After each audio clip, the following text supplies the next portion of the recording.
اما بعد بسم اللہ الرحمن الرحیم. اکادمی ادبیات پاکستان اور یونس ایمبر انسٹیٹیوٹ پاکستان کے اشتراک سے بین الاقوامی سیمینار بعنوان ترکی ادب میں آیا صوفیہ کی اہمیت، اس انتہائی اہم سیمینار کی صدارت قابل صدر احترام پروفیسر ڈاکٹر ضیاء الحق، ڈائریکٹر جنرل ادارے تحقیقات اسلامی انٹرنیشنل اسلامک یونیورسٹی اسلام آباد فرما رہے ہیں. We are really very grateful to respected Mr. Mehmet Torhan, Educational Attaché and Consular, Embassy of Turkey. He is gracing the occasion as chief guest. Dr. Farooq Adil صاحب، جناب عبید اللہ قہر صاحب اور mister alien میاس اوغلو صاحب اس موضوع کے حوالے سے بات کریں گے. یہ جو بابا کا مختصر سی کاوش ہے، سیمینار ہے، جس کا بنیادی کریڈٹ اکادمی ادبیات پاکستان کی چیئرپرسن پروفیسر ڈاکٹر نجیبہ ہے اور یونس ایمبر انسٹیٹیوٹ پاکستان کے کنٹری ڈائریکٹر پروفیسر ڈاکٹر خلیل توقار صاحب کو جاتا ہے. میں ابتدا میں آپ کی بھرپور تعلیم میں گزارش کروں گا پروفیسر ڈاکٹر خلیل توقار صاحب سے کہ وہ تشریف لائیں اور خیر مقدمی کلمات سے نوازیں ہمیں. استقبال کیجیے گا. اب سب سے پہلے آپ سب کو یونس ایمبر انسٹیٹیوٹ کی طرف سے خوش آمدید کہتا ہوں. اور یہ پاکستان کے ساتھ ہمارے پہلے پروگرام ہے نا، پہلے پروگرام ہے. انشاءاللہ اس کے بعد بھی ہمارے پروگرام ہوتے رہیں گے. اور یہ ہے کہ اصل میں آپ سے معذرت خواہ ہوں کہ میرے کو گلے میں درد ہو رہا ہے اور میں بات نہیں کر پا رہا ہوں. جیسا آپ نے دیکھا میں گزارش کی جو میں نے لکھا ہے میرے ذہن میں جائے وہ پڑھنے. انشاءاللہ جب بہتر ہو جاؤں گا میں پھر آپ لوگوں سے ملاقات ہوگی. بہت بہت شکریہ. Doctor B P Amina deputy director, آپ سے گزارش ہے کہ یہ جو سر کا خیر مقدمی خطاب ہے یہ آپ پلیز پیش کروائیں. بہت شکریہ آپ کی اجازت. مہمانان گرامی، معزز خواتین و حضرات، السلام علیکم. یہ ایک تاریخی حقیقت ہے کہ پاکستان 1947 میں مورز وجود میں آیا اور اسی سال ترکیہ اور پاکستان کے سفارتی روابط کا آغاز ہوا. مگر اس میں بھی کوئی شک نہیں کہ ترکیہ اور پاکستان کے روابط کے پس منظر میں صدیوں پر محیط پیار و محبت کی داستان ہے اور پاکستان اور ترکیہ کے لوگوں کے دلوں میں ایک دوسرے کے لیے موجود دوستی اور برادری کے تعلقات جو ہیں وہ ملکوں اور سرحدوں کی پابندی سے برتر اور قدیم تر ہیں. اس میں کوئی شک ہے اور نہ ہی کوئی مبالغہ کہ ترکیہ اور پاکستان دو قالب ہیں اور ایک جان ہے. اور ہماری یہ کوشش ہے کہ جو ترکیہ کے قابل دید جگہیں اور بے نظیر مقامات ہیں ان کو اپنے پاکستانی بہن بھائیوں تک پہنچائیں. اور استنبول میں موجود مسجد آیا صوفیہ کی تصاویر پر منحصر یہ نمائش اور ترکی ادب میں آیا صوفیہ کی اہمیت کو اجاگر کرنے والا یہ تھا اور جس پر یورپ کے تحفظ کا دار و مدار سمجھا جاتا تھا. وہ شہر 29 مئی 1453 عیسوی کو 21 سالہ ایک ترک بادشاہ فاتح سلطان محمد کے ہاتھوں 53 دنوں میں فتح ہوا. یہ ایک ایسی عظیم فتح تھی کہ جس سے عہد کا خاتمہ ہوا اور ایک جدید عصر کا آغاز ہوا.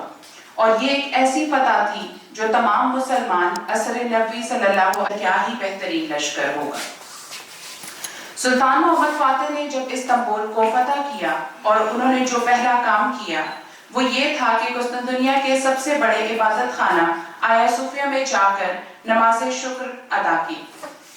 سلطنت عثمانیہ میں صدیوں سے رائج ایک روایت یہ تھی کہ فتح کیے گئے شہر کے سب سے بڑے عبادت خانے سے اذان دی جاتی تھی اور پہلی جمعہ کی نماز بھی وہیں ادا کی جاتی تھی. اسی طرح اس شہر کی فتح کو سرکاری طور پر تسلیم کیا جاتا متعلقہ عبادت خانہ فتحیہ مسجد کہلاتا تھا اور شہر کے دیگر عبادت خانوں کو جب تک ضرورت نہ ہو مسجد میں تبدیل نہیں کیا جاتا تھا. فاتح سلطان محمد خان نے فتح کی علامت کے طور پر اپنا پرچم آیا صوفیہ کے وسط میں موجود محراب کی جگہ پر گاڑ دیا اور گنبد کی طرف تیر چلایا اور اذان خود دے کر استنبول کی فتح کو سرکاری طور پر تسلیم کروایا۔ اس کے بعد سجدہ شکر ادا کیا اور 2 رکعت نماز پڑھی۔ اپنے اس عمل سے انہوں نے آیا صوفیہ کو مسجد میں تبدیل کرنے کا اعلان کر دیا۔ فتح کے تیسرے دن فتح کے روحانی معمار آق شمس الدین کی امامت میں پہلی مرتبہ جمعہ کی نماز آیا صوفیہ میں ادا کی گئی۔ 3 دن کے دوران میں دن رات جاری تیاریوں کے نتیجے میں آیا صوفیہ میں محراب اور منبر نصب کیے گئے اور لکڑی کا ایک منارہ بھی تعمیر کیا گیا۔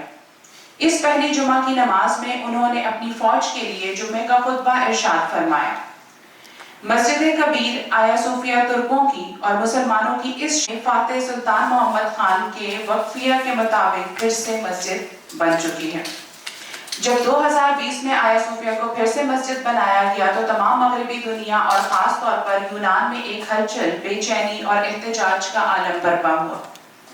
ان لوگوں نے بہت کچھ کہا اور کرنے کی کوشش کی، مگر اللہ کا شکر ہے کہ ابھی تک کوئی تبدیلی نہیں ہوئی۔ پاس ہوتی تو اب تک کب کی گر چکی ہوتی یا ہم لوگ اسے شاپنگ مال یا شراب خانہ بنا چکے ہوتے، یعنی ہم اور حضرت مریم کی تصاویر پردے ہٹا دیے جاتے ہیں۔ آج ہم اس خوبصورت مسجد کی بہترین تصاویر دیکھنے کے لیے یہاں پر موجود ہیں۔ یہ تصاویر ترکیہ کے معروف فوٹوگرافر اور خطاط محمد اوزچای کی کھینچی ہوئی تصاویر ہیں، جن میں سے ہر ایک ان کی ہنرمندی اور فنکاری کا اثر من الشمس ثبوت ہے۔ آیا صوفیہ نہ صرف ترکیہ کی بلکہ تمام عالم اسلام کی خوبصورت ترین مساجد میں سے ہے، جس کی موجودہ مضبوط اور عالی شان حالت اس امر کا ثبوت ہے کہ اسلامی تہذیب کی نزاکت اور فراخ دلی اس قدر عالی پایا ہے کہ اپنے دشمنوں کی خوبصورتیوں کو منہدم نہیں کرتی بلکہ ان کی حفاظت کر کے ان کو آباد رکھتی ہے۔ بہت شکریہ۔ مجھے بھی ڈاکٹر خلیل توقار صاحب کی مہربانی سے، ان کے عنایت سے مسجد کبیر آیا صوفیہ کی زیارت کا یہ نشاط حاصل ہوا ہے۔ تو یہ جو سیمینار ہے اس کی اتنی ایک خاص تاریخی اہمیت ہے، لیکن جب آپ اس ماحول میں جاتے ہیں، اس روحانی ماحول میں جاتے ہیں تو واقعتاً یعنی آپ اندر سے ٹرانسفارم ہوتے ہیں۔ یہ واقعتاً میں یہ سمجھتا ہوں کہ اس وقت اسلامی تاریخ، ثقافت اور تہذیب کی جتنی نشانیاں اور نقوش ترکیہ میں ہیں وہ شاید کسی بھی دوسرے ملک میں نہیں ہیں۔ مجھے چونکہ 5 سال سعودی عرب میں بھی، مکہ مکرمہ، مدینہ منورہ میں بھی رہنے کا یعنی سعادت حاصل ہوتی رہی، لیکن وہاں سعودی حکومت نے غالباً ان نقوش کو اس طرح یعنی پریزرو نہیں کیا، وہ پیالہ مبارک۔ تو آپ جب وہاں جاتے ہیں تو یقین کریں ایک روحانی کیفیت آپ پر طاری ہو جاتی ہے۔ تو اس تناظر میں اگر دیکھا جائے تو آج کا یہ جو قومی سیمینار ہے یہ بہت ہی اہمیت کا حامل ہے، اور ڈیفینیٹلی یعنی اس سے یعنی نہ صرف پاکستان کے جو نوجوان ہیں بلکہ ترکیہ کے پوری امت مسلمہ کے نوجوان اس سے استفادہ کریں گے۔ We are really very happy and it's a great moment of gratitude and pleasure for us that we are having Mr. Eran Miyas Oğlu. I would humbly request him to please come and express his views about the topic. Please clap for him. Architectural monument. It is a symbol that encompasses many layers of meaning, history, civilization, faith, memory, and identity. For this reason, Turkish literature has treated Hagia Sophia as both as physical space and a symbolic realm, assigning a multi-layered meanings that reflect the spirit of different historical periods. With the conquest of Istanbul in 1453, Hagia Sophia became part of the Turkish Islamic world, opening a new field of expression in literature. Conquest narratives, Gazavatnames, an epic chronicle of holy wars, and historical poems describe Hagia Sophia as the seal of the conquest, a cultural and symbolic imprint left by Fatih Sultan Mehmed, the conqueror, at the heart of the city. In divan, it means classical Turkish literature between 13th and 19th centuries, Ayasofya often appears as a structure symbolizing magnificence of Istanbul. In Şehrengiz's text, poetic works about that describe as city's natural beauty, famous people and social life, historical poems and qasidas of conquest, its grandeur, its captivating dome, and its unique architecture are emphasized. Here, Ayasofya becomes a metaphor that unites both worldly splendor. The structure is interpreted as a representation of one's inner journey, a metaphorical universe in which the secrets of truth are concealed. Some Sufi poets describe Ayasofya as a palace of the heart or a house of truth. Thus, Ayasofya transcends being a building of stone and brick and becomes a spiritual station accompanying the human quest for meaning. In Divan literature period, Ayasofya is seen as a meeting point in both religious and cultural contexts. For poets, it often acts as a mirror reflecting the soul of Istanbul. In modern Turkish literature, however, Ayasofya emerges as a site of memory in addition to its historical identity. For the writers and poets of the Republican era, Ayasofya is sometimes a reminder of the past, sometimes a central symbol in discussions of culture and civilization, and sometimes a silent witness to quest for identity. Excuse me. For instance, in the poems of Yahya Kemal Beyatlı, Turkey's first ambassador to Pakistan, Ayasofya appears as an elegant representative of classical Ottoman identity. Its dome symbolizes the eternity of Istanbul. In the works of Ahmet Hamdi Tanpınar, Ayasofya becomes a symbol of cultural continuity, where civilizations merge through the flow of time. In Tanpınar's vision of Istanbul, Ayasofya is one of the greatest elements of the bridge between past and future. In Necip Fazıl Kısakürek's poem, who was the mentor of our president, Mr. Recep Tayyip Erdoğan, he was a great poem in Republican era. Ayasofya, the structure is interpreted along ideological and metaphysical lines. Ayasofya becomes the center of civilizational vision. This poem stands as one of the clearest examples of how powerful a symbol Ayasofya has become in literature. Likewise, for Sezai Karakoç, Ayasofya serves as a metaphor for its concept of diriliş, the resurrection or revival of the spirit. In Turkish literature, Ayasofya is not only a historical monument but also a vessel for emotions, longing, and a sense of belonging. For many writers and poets, Ayasofya is at times a symbol of lost grandeur, and at other times a reminder of deep-rooted civilizational continuity. Though its interpretations have changed from the Ottoman era to Republican period and into the modern age, its literary significance and symbolic power have never diminished. In conclusion, Ayasofya occupies a central place in Turkish literature, not only as an architectural masterpiece, but also as a powerful symbol where history, culture, civilization, faith, and identity intersect. Although it has been attributed different meanings in different periods, Hagia Sophia has always appeared as a structure beyond time in our literature. Even today, this monumental work continues to inspire poets, writers, and scholars. As I conclude my remarks, I hope that this brief journey through the place of Hagia Sophia in Turkish literature has been illuminating for you all. Thank you for your attention.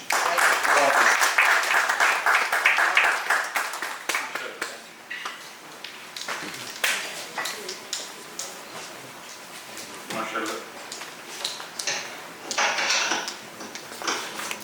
Hagia Sophia. Mr. Oghlu is a PhD scholar at Quaid-e-Azam University, Islamabad, and a scholar of international relations, and a very important member of Yunus Emre Institute. So we are grateful, Mr. Oghlu, for your insightful input.